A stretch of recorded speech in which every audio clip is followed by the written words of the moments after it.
I was sitting at the kitchen table, a pencil in one hand, helping my 7-year-old niece, Alina, with her math homework.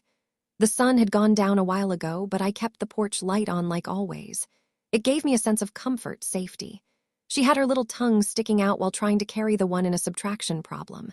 It was such a normal moment, quiet, peaceful even. And then she looked up at me.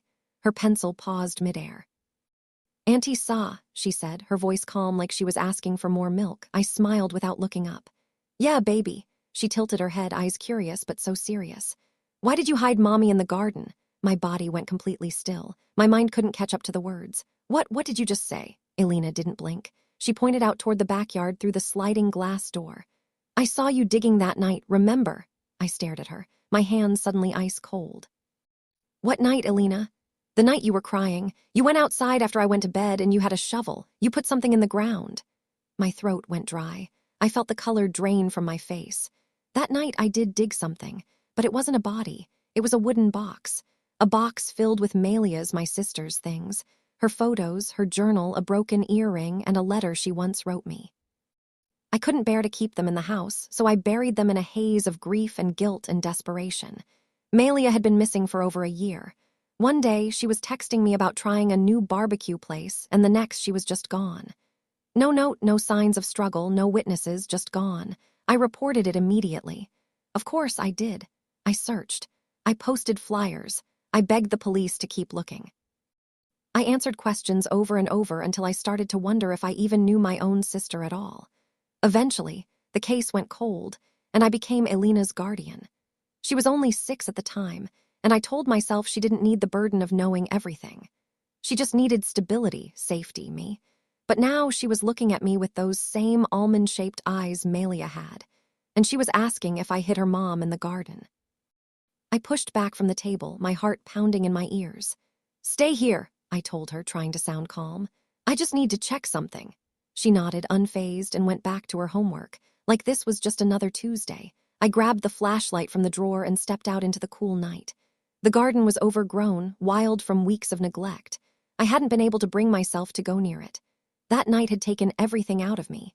I walked to the edge where I remembered digging. It was darker than I expected. The porch light barely reached. I shined the flashlight over the soil. The spot looked undisturbed. No signs of anything unusual, but I couldn't shake what she said. What did she see that night? What did she think she saw? My hands trembled as I knelt down. I brushed the loose dirt aside. I could feel my pulse in my fingertips. Then something caught the beam of the flashlight. A corner of wood, the box, exactly where I left it. Relief hit me in a wave so strong I had to sit back on my heels. But just as I started to get up, something else glinted a few inches to the left. Another shape, deeper, faint, but not part of the box, and suddenly the relief vanished. I stared at the spot. My chest rose and fell too fast. I had to know. I had to see for myself what was under my sister's garden. And as I dug, I had no idea that what I was about to find would blow open the truth behind Melia's disappearance. And it all started with a simple question from a child. Why did I hide her mother in the garden? After Melia disappeared, my life split into 2 timelines. There was before, when I was just a kindergarten teacher, close with my little sister, living in a quiet rental on a peaceful street. Then there was after, when I became a full-time guardian to a grieving child and carried a question I couldn't answer. Where was my sister? Melia wasn't the kind of person to run away. She was steady, devoted. She didn't go a day without calling me or checking in. Alina meant everything to her. There were no signs, no arguments, no hidden diaries filled with dark thoughts. Just a normal day that ended with her vanishing into thin air. I remember the last time I saw her. She came over for dinner. We made grilled cheese sandwiches and tomato soup like we used to as kids. She let Alina paint her nails with glitter polish. She laughed and said, "If I don't show up to work tomorrow, it's because my daughter turned me into a disco ball." We hugged goodnight like we always did. No drama, no warning, just another Tuesday. The next morning, her car was still in the driveway. Her purse was in the kitchen. Her phone was dead on the floor, screen cracked like it had been dropped. Alina was alone in the house, curled up on the couch, watching cartoons. I filed the missing persons report within the hour. The investigation went nowhere. No sign of forced entry, no credit card activity, no phone calls, no confirmed sightings. They questioned everyone, her coworkers, her neighbors, me. They even brought in dogs. But after 6 weeks, the updates stopped coming. The officers started using words like likely runaway or voluntary disappearance. I stopped hearing from the detective entirely. No one wanted to say the word dead, but everyone thought it. Everyone except Alina. She asked me every night for the first 3 months, "When is mommy coming home?" I told her the same thing every time. "I don't know yet, sweetie, but we're going to be okay." It was the closest thing to the truth I could manage. I moved Alina into my house. Her school was closer to mine. I made up a bedtime routine. 2 stories, lights out, 1 lullaby. She liked when I scratched her back the way her mom used to. She liked grilled cheese sandwiches. She liked sleeping with the window cracked just enough to hear the wind. It didn't take long for her to settle in. She was a strong kid, but sometimes strength looks like silence. She didn't talk about her mom much. She kept a picture of Malia by her bed, tucked into a pink plastic frame shaped like a heart. Sometimes I'd walk past her room and see her holding it, just staring. I tried not to cry in front of her. I saved that for the shower or for the nights I sat in Malia's old car just to smell her hand lotion on the steering wheel. My own relationship with Malia had always been close. We were only 4 years apart, raised by parents who had stopped being parents long before we hit high school. Mom passed away when I was 20. Dad shut down after that, emotionally and physically. He started drinking more, getting angrier. By the time I turned 30, I hadn't spoken to him in almost 2 years. Malia tried to stay in touch with him longer than I did.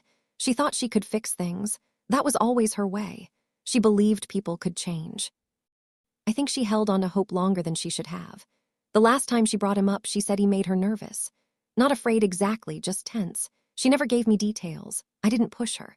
After she vanished, I tried to contact him, left voicemails, sent emails. No reply. Eventually, I drove out to his last known address, an old cabin about 2 hours north. The place looked abandoned. I left a note under a rock by the door. I never heard back, so it was just me and Alina.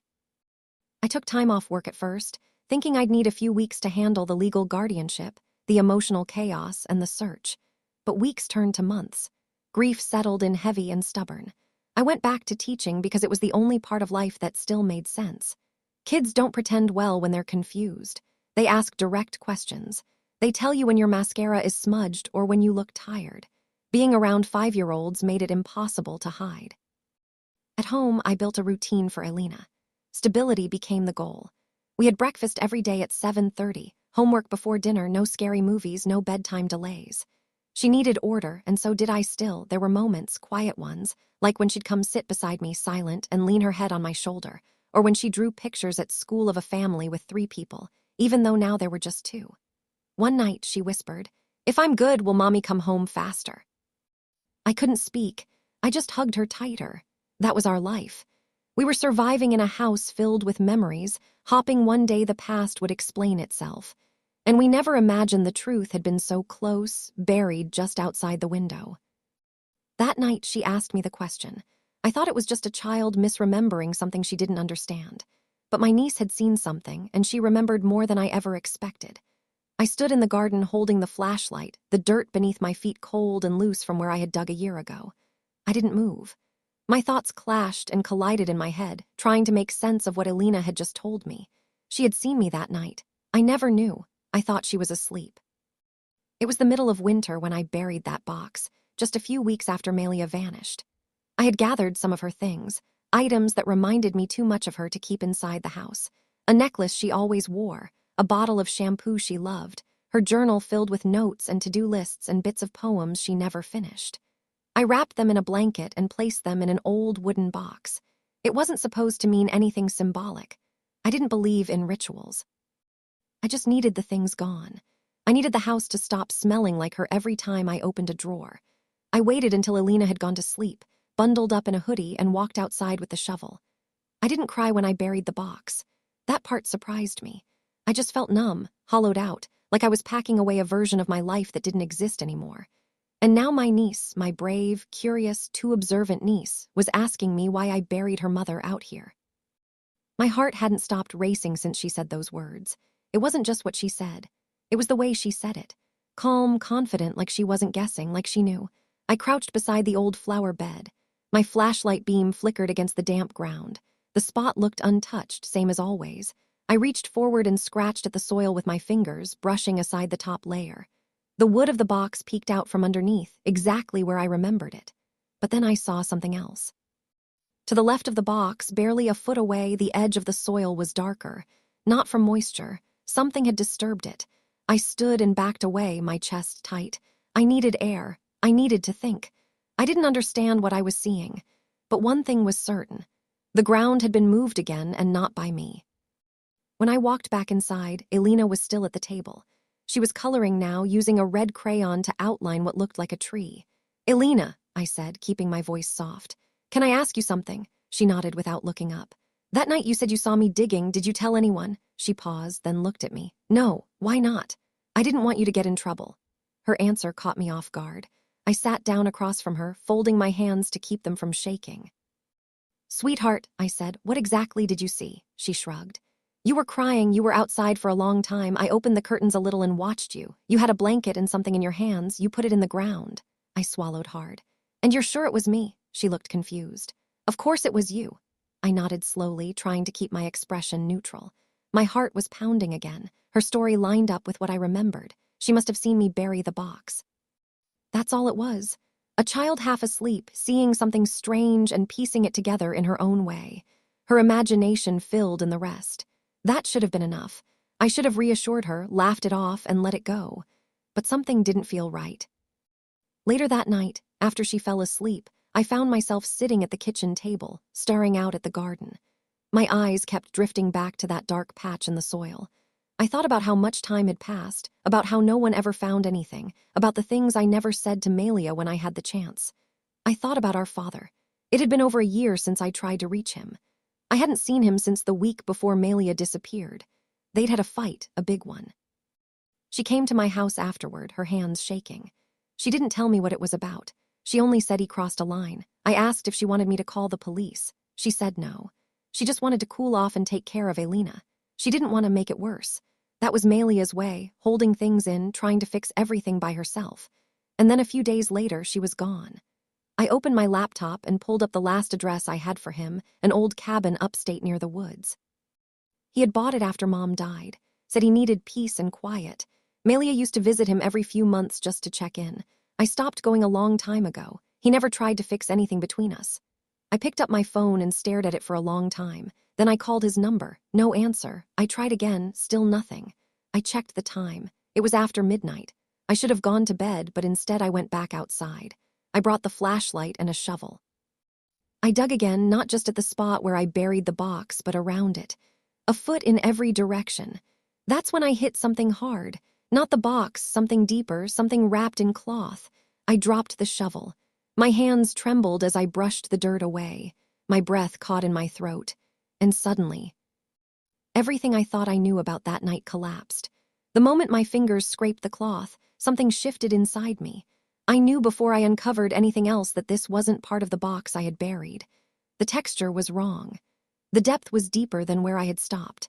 The soil was packed tighter, heavier, like someone had gone out of their way to press it down. I stood up, wiped my muddy hands on my jeans, and stared at the hole. I didn't want to believe what was forming in my mind, but every second that passed only confirmed it. Someone else had been in this garden. Someone else had buried something here. I ran back inside. My phone was still on the kitchen table. My fingers were wet and shaking, and I could barely type in the passcode. I hesitated. Should I call the police first? What if it was a false alarm? What if I was wrong? What if this had nothing to do with Malia? But I wasn't willing to take that chance. I texted my neighbor, Mrs. Gisham. She was a retired school librarian who had lived next door for 30 years and never missed a single movement on our block. She had cameras on her front porch, backyard, even the alley behind her garage. She once gave me a USB drive with footage of a teenager stealing Halloween decorations. If anyone had seen someone sneaking into my yard that night, it would be her. Me, hi, sorry it's late. Do you have any footage from around last winter, January 12th, my backyard, or anything facing my house? She replied within 2 minutes. Mrs. Gisham, let me check. Is everything all right? I stared at the screen, unsure how to respond. Me, I just need to look at something. Please let me know. While I waited, I went to the garage and pulled out the large shovel. I didn't bother with gloves. I needed answers more than I needed clean hands. I returned to the hole and kept digging, careful but determined. It wasn't long before I found it. Wrapped tightly in a thick wool blanket, the fabric stained and caked with soil. I pulled back one edge. Bones, small, delicate, a hand. I dropped the shovel and stumbled back, my breath catching in my throat. I didn't scream. I didn't even cry.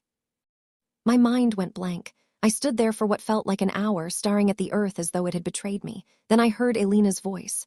"Auntie." I turned around. She was standing in the doorway in her pajamas, barefoot, holding her stuffed rabbit by one ear. I walked quickly to her, blocking her view. "Sweetheart, you need to go back to bed. It's cold out here." She looked past me. Her eyes squinted toward the garden. "Is Mommy in there?" Her voice was soft. So soft I almost didn't hear her. I crouched down and pulled her close. "I need you to trust me right now. Okay, go upstairs and stay in your room. I'll come tuck you in soon." She nodded, too tired or too scared to argue.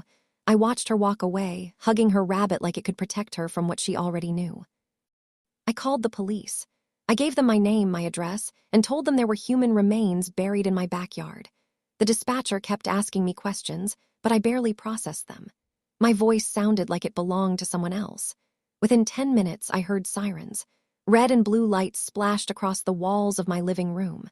Officers moved through the yard with measured steps, their radios crackling. One of them approached me and gently guided me to sit down. He asked if I needed medical attention. I said, "No, I just need answers." I didn't know how to explain what I had found. I didn't know how to make them understand what it meant. That night was a blur of forensic suits, evidence bags, and quiet questions asked in low, careful voices. They cordoned off the yard and took photographs. Someone asked me if I had ever noticed anything suspicious about my neighbors.